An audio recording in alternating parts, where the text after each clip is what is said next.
Hi everyone, welcome to another Sketch Day video. I'm Spencer Nugent, and last time we sketched a piece of wood and we had fun doing it. We sketched it straight on view and we sketched in perspective. Today I'll be taking that technique and using it on something like a piece of furniture and showing you how I'd apply that texture to that piece of furniture. It's something my wife's wanted me to design, so this will be really fun. So let's get to it. Okay, so last time we covered material, wood specifically. What if you wanted to sketch something that had wood in it, along with another material? Well, I have something that's actually perfect. My wife's been wanting me to design a little dresser for my son, so I figured why not sketch that with you guys today. So the first thing I'm going to do is, of course, sketch the object. And if you haven't warmed up yet, be sure to warm up. The dresser she described has wood all the way around it and a colored painted face. I'm using a Prismacolor Verithin pencil to get a rough outline. Looks like I broke my point there. To get a rough, very light sketch to make sure that my perspective is good on my object. And just to compose the page a little bit, let's do a quick front view as well, so we get an idea of what this dresser will look like. So the corners at the top are mitered, nice thick chunky wood, and we have a couple drawers, and there's also a little bit of a face frame. So I've drawn the drawers first, and then I am just roughly lightly sketching in some gaps between these drawers. Okay. And just for simplicity's sake, I'm going to keep those nice and flat, crisp, and modern looking. And this way, it'll just make my life a little bit easier as I render this. But as I go into the actual wood shop, and I'm working on this, it may turn out a little differently. But let's see what we end up with. So now I'm going to take this view and essentially take this and transpose it to my front view. Now this surface is going to be set back where the drawers are. So what I'd like to do, or what I'm doing rather, is just sketching in proportionally what these drawers look like. Okay, and then I can come in, say a little distance like that, rotate my page, and sketch a line back here, and another line going back. And what this is going to show is where this little side of the dresser, let's see if we can zoom in and show you a little better. So right here, sketch this line going back in that direction to intersect with that line. And as I render this, I'll include a little bit of a shadow, and that's going to communicate my depth. So now that my light sketch is done, there we go. Now that my light sketch is done, I'm going to render the outside of this wood and the inside of this to be a blue color, which is what she wants. So, as I always say, lightest light to darkest dark. I've rotated my page, sketching with my shoulder, using my elbow like I always talk about. And this way I can get nice straight lines. Okay, and I'm using my pencil lines as a guide, but really only as a guide. Okay, so I'm resketching this essentially as I go. Now you don't have to do the outline like I'm doing here with my marker, but I've found that mentally or visually it kind of serves as a guide for where I'm going to put my marker as I render this, and it kind of helps me create a nice clean rendering or sketch when I'm done. Okay, so this view I'm going to keep a little sketchier, this one I'm going to keep a little bit tighter. So again, pay attention to the orientation of your surfaces, and I want to communicate directionality. Okay, so that direction there, that direction there. Okay, left to right, top to bottom. So there needs to be contrast on these two faces. So this face, I'm going to assume my light source is coming from the top right side. So this face is going to be lighter on the top, darker on the side. So let's start with lightest lights and go to darkest darks.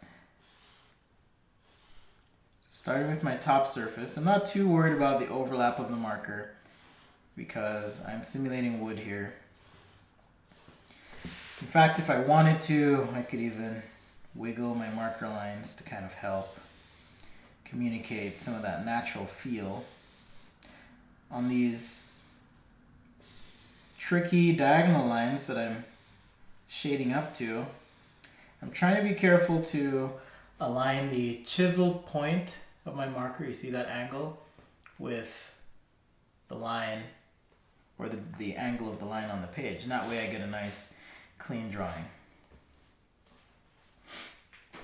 Okay, so next thing is to divide this into individual boards, because this top surface is probably going to be made up of multiple boards. So here I've just added a couple lines to show perhaps how many boards are going to make up this surface. Okay, so it's even starting to look like wood already. Now I'm going to take my E37 Copic marker that we used before and kind of do some cathedral work here. Just these lines that we talked about last time. And for each of these boards, they're going to be a little different because this is made up of multiple boards. So I can take some creative license here and do that pattern in any style I decide. So there's a zoomed up view of that pattern. I'll do the same thing on the side here. Nice cathedrals going up.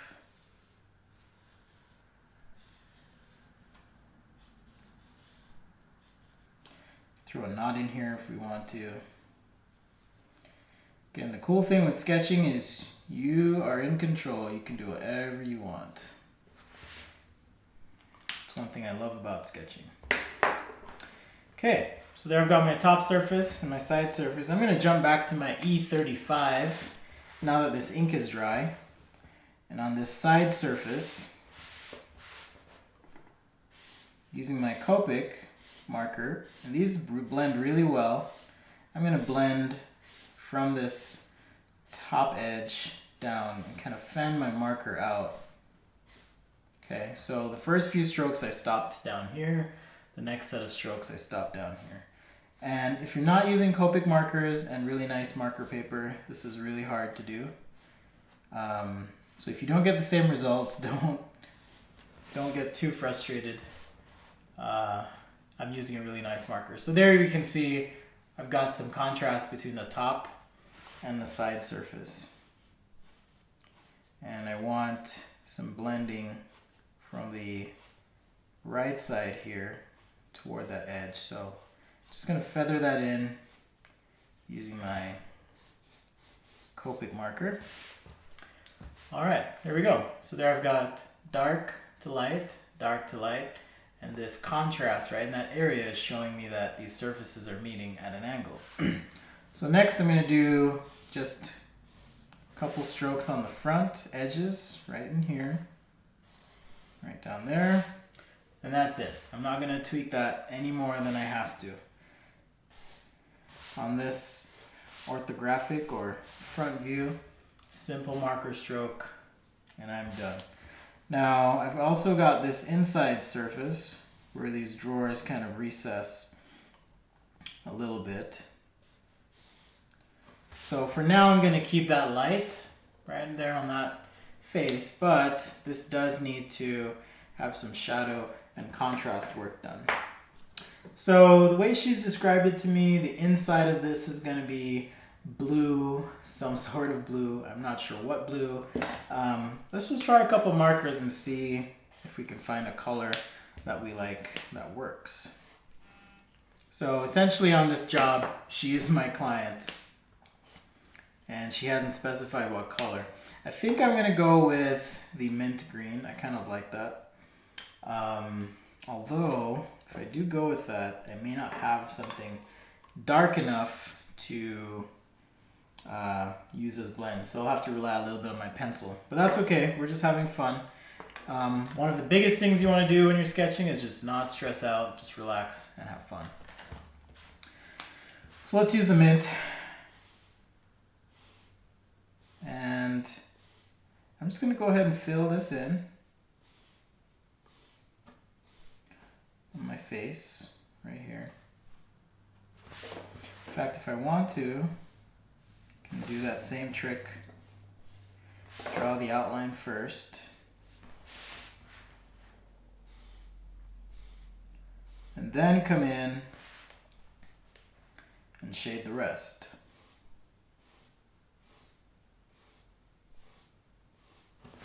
Okay, so I've got something like that. Now for the drawers, because my light's coming this way, and these are not inset, I can essentially just treat this like toned paper and shade the shadow of these drawers as they sit on this front surface. So now I'm creating some dimensionality on these drawers. And a quick blend on the tops. And we'll use our pencil to help us here since I don't have another marker to get what I really want. On these shadowed areas on the top, I'm going to take my E39, which is my darkest of these browns, and shade in just a little bit of a shadow right under there. Same thing right here. Okay, so I've got a little bit of a shadow on the bottom, a little bit of shadow there. And jump back to my E35.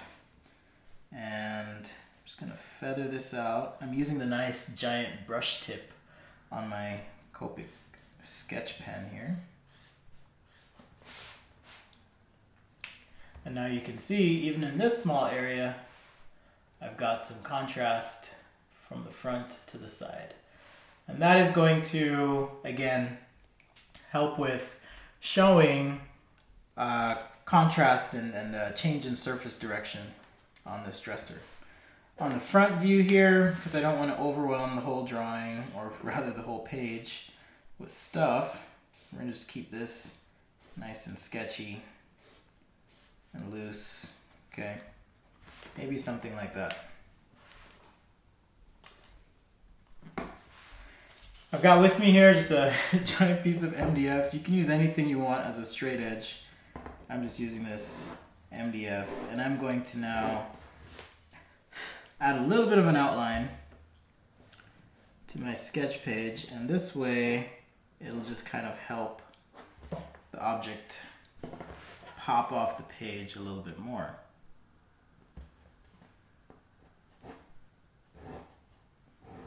On the far side of this dresser and on the bottom, I'm using just a little thicker line than I am toward the front of my drawing. And the reason for that is this is the side that I'm getting all my light interaction on. And so I want to have the lines communicate the depth in my sketch as I'm drawing. So anything that's away from my light source, which is coming from this direction, I shade darker than anything that's closer to that light source.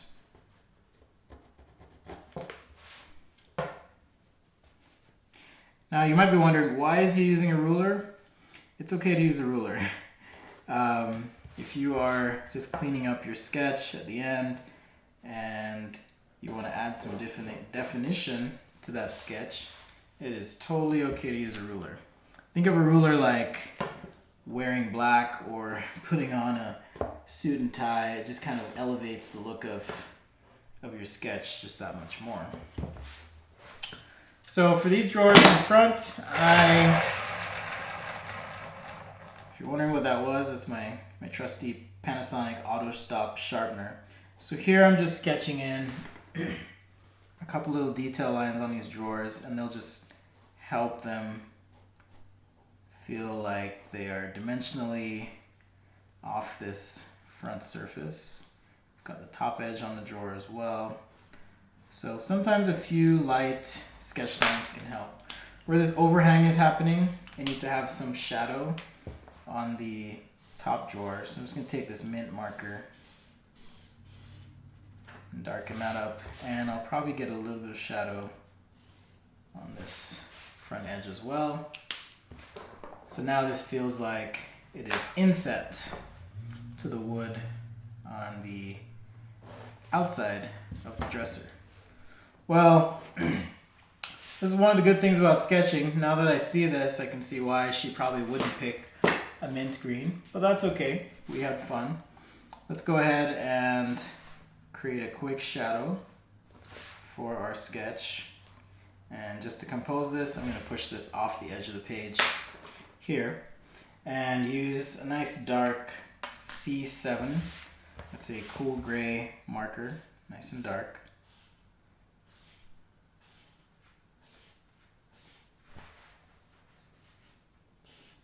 And just like we shaded any other area on the sketch, nice, consistent, quick lines. Little trick I like to do is right on this back edge, make the shadow that corresponds with the object a little darker in that area. Kind of feels a little bit like a reflection, even though it's not, but just a nice little touch I like to put into my sketches right there. Okay, so that's how I would apply wood grain to an object using markers and pencils.